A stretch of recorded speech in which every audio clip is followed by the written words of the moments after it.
and welcome to Up for Discussion, brought to you by 4 Home Field Advantage Sports Talk. Well, our motto is our home, our field, your advantage. And today we are here to talk about the NFC West. We're going to talk about all 4 teams as I have on my Tiger Woods Sunday winning shirt. We're going to start off by talking about the Seattle Seahawks. Let us know about Seattle. What should we expect? What should we not expect? Let us in on a little secret. We should expect about the same thing we did last year. They should make a deep run into the playoffs, maybe to the Super Bowl. Now, they have a loss at wide receiver with Percy Harvin, but we'll see how they come back to hunt them. They still have 3 decent receivers. They have a beast in Marshawn Lynch, and on the offensive line, they're pretty decent. Russell Wilson is a returning rookie sensation. On defense, hey, what can I say? They still have a good pass rush without Chris Clemens. Linebacker core, they have a 4th-round pick in Bobby Wagner, who was kind of a surprise, but we all see how they work out. And they also have Mr. Big Mouth, Richard Sherman. Cam Chancellor at safety, we should support them. Browner, he's tall, mobile, agile. So, I mean, hey, really, they're still loaded. They probably won't miss a beat. What about those 49ers? Well, the 49ers, they finished second in going to the Super Bowl last year. They could not beat the Ravens. However, I want to say this. I think Jim Harbaugh is a genius. I think he's a phenomenal coach. He has Colin Kaepernick coming back as his starting quarterback. The thing about Colin is, has he learned how to read progressions? Has he learned, how to put enough zip on the ball at the right time and how to take some off? That's the thing about him. San Francisco season lies on Colin Kaepernick. Wide receiving core, banged up, man. Banged up big time. Manahan and what's my other guy named? Crabtree, they're going to start off on the pup list. However, with their tight end situation, Vernon Davis, and they drafted a rookie by the name of Vance McDonald. These guys are going to see a little bit of time at wide receiver throughout the season until Manahan and Crabtree come back. And I actually like Anquan Bolden on this team. Caldwell, I can't think of his first name, Caldwell from the Ravens actually figured out a way to use Anquan Bolden last year. He put him in a slot a lot, and he was phenomenal. He was the best wide receiver in the playoffs last year, and that helped Baltimore win the championship. Offensive line, one of the best offensive lines we have seen since the Dallas Cowboys. Not only the starters are good, they're deep. They only have one old man on the team, and that's Joe Staley. He's in his 12th year, but he's still good. I really like their offensive line. Running back is deep. I mean, they got Kendall Hunter. He's going to start out, I think, on the pup list. They're not quite sure yet, but you got Frank Gore coming back. LaMichael James is a great change of pace back, and he also kind of proved that he can get out there on that field and run. Marcus Lattimore, he's going to be inactive this season. I really want to see this kid be successful. I think he has a chance, and I like the way that San Francisco is bringing him along.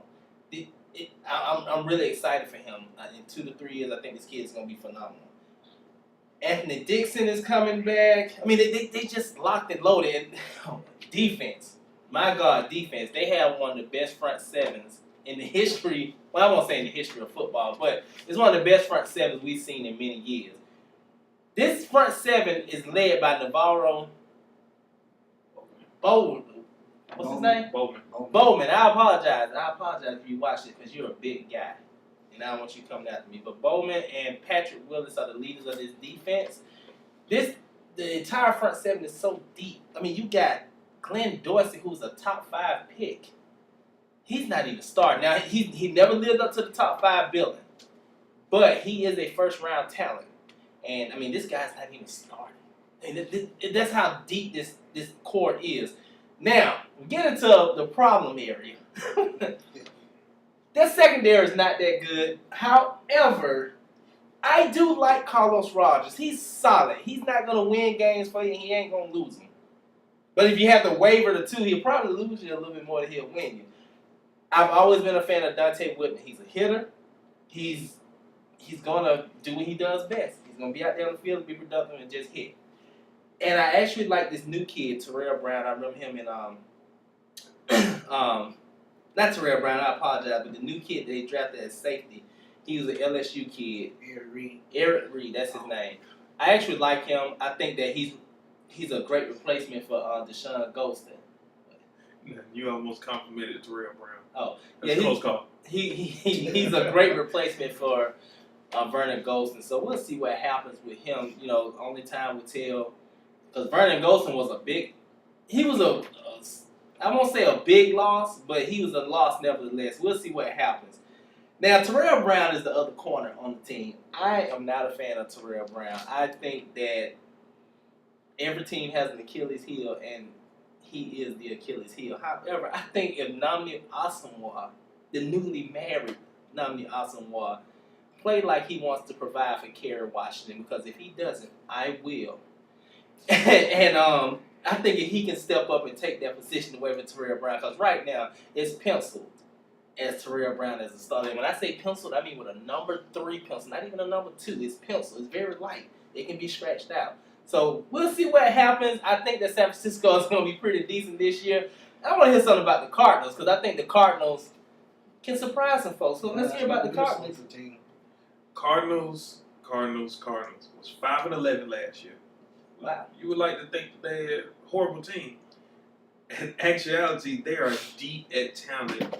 What's wrong with the Cardinals is they had a hole in offense. Arguably the worst offense we have ever seen in the NFL in the last couple of decades.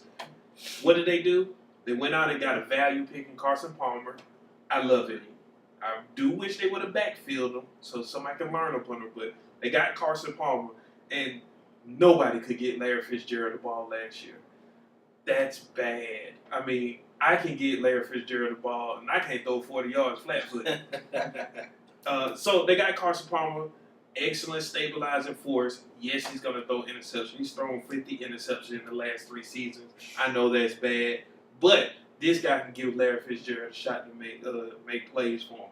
They had a hole at running back. What they do? They went out and signed Mendenhall and also drafted Stephon Logan and also Ellington out of Clemson. Love those picks. You got you some playmakers, somebody who's not going to run up to the line and fall down. Now, they had a problem with offensive line. That offensive line was dreadful. Levi Brown comes back. First round pick, they drafted Jonathan Cooper, who was arguably the best guard in the draft. I like Chance Warmack better, but they got a really good guy in Jonathan Cooper. Then they just signed Eric Winston to a 1-year value deal.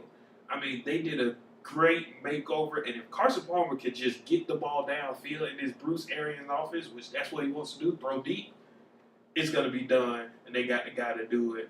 I think that now with their offense, they can balance out with this defense that was ranked 11th last year, but it really could have been higher. In the first 4 games, they only gave up 61 points last year.